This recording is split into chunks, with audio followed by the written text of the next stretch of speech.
Bitch. Malaya. Bitch. Sex bomb. Bitch. Yeah, baby. Sex bomb. Yeah, baby. Malaya. Bitch.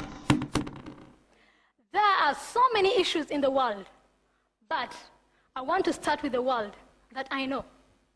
A world where sex workers are treated as subhumans. In this world, the word Malaya, a curse word for prostitute, is a formal identity and a common name for a sex worker. Of course, we all know that sex workers fall on the wrong side of the law and the wrong side of the society.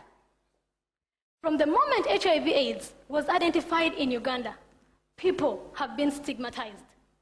And those that have been blamed most for bringing this virus into the country and the high rate at which it is spread are sex workers. This has denied them access to healthcare and treatment services. Rhythm of Life, my organization, wants to change this. We shall empower their own daughters to be the most efficient health workers, to tackle the issue of their mothers and the larger community. At this moment, I can see many faces wondering, is she a sex worker? Is she one of the daughters of the many sex workers all over? I grew up from Namongo, a small Kampala suburb, just next to Kabalagala. And as a young child, I had so many threats, so many warnings. Never go to Kabalagala. Why would you even go there? And if you ever go there during the day, and never during the night. As an innocent soul, I kept wondering, what happens in Kabalagala?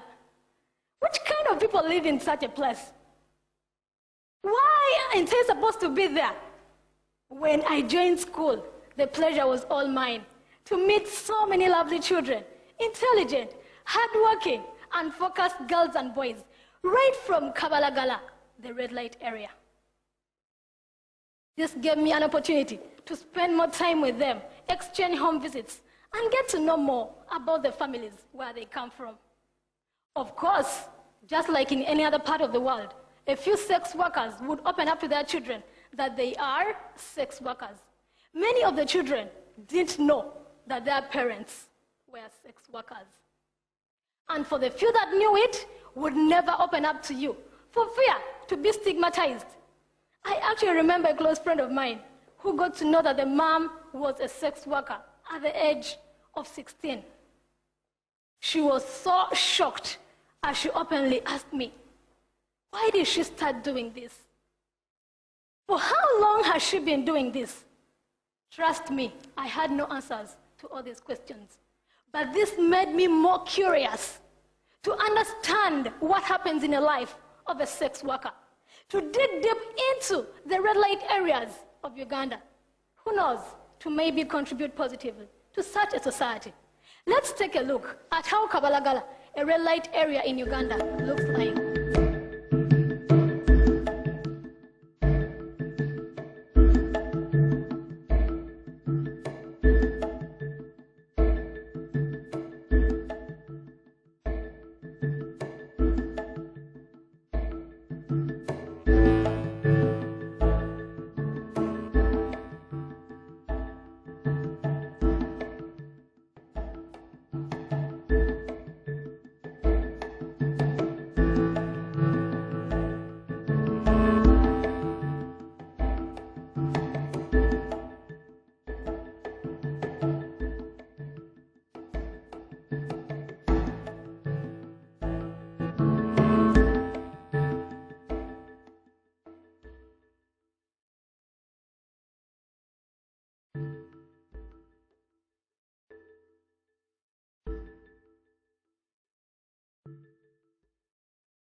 Kabalagala still remains a source of inspiration and an icon that has made me the social change maker that I have become today.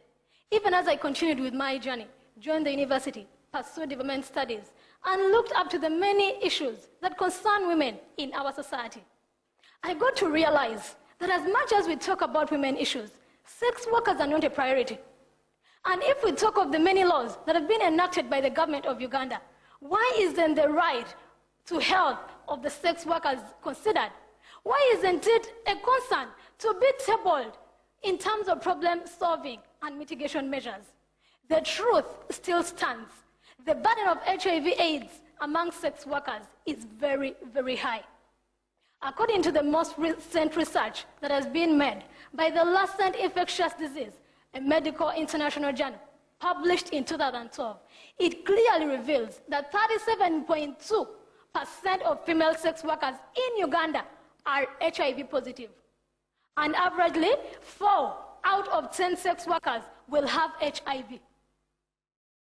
However, most interventions, institutions have looked up to prevention measures of HIV among sex workers, and no priority has been given to the treatment. Yet still, the many living with this virus are threatened by the stigmatization and discrimination they face while accessing this service.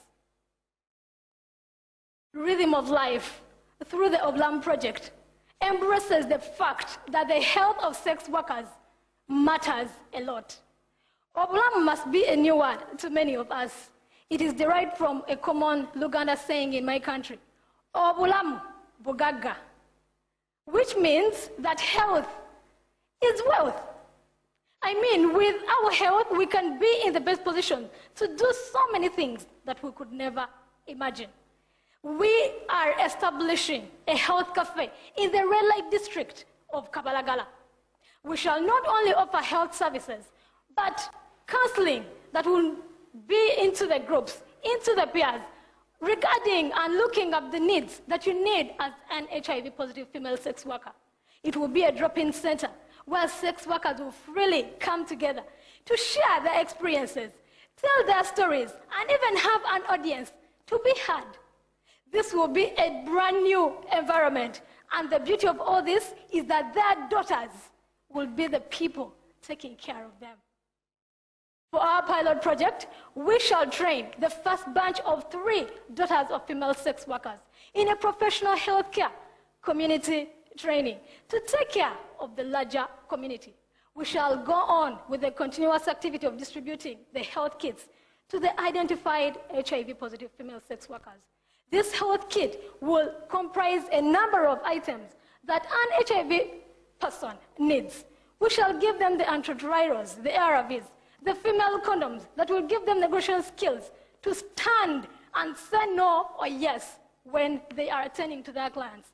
We shall have a nutritional pack that will recommend what do they need to eat, how do they need to feed, all this information that has not been availed to them by the health system of my country. Day by day, I see this new world, a new society of inclusion and acceptance of sex workers and their families.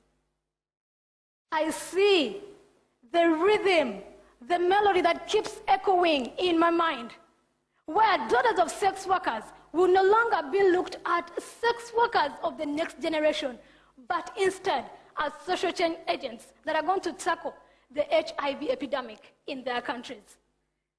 This is the melody that I wish to keep echoing.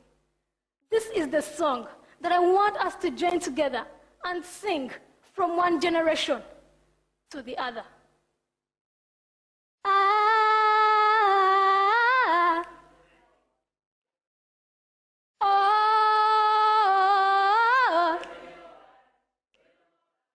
ah,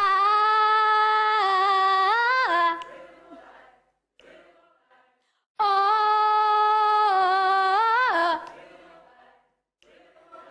rhythm of life to Kwetaga.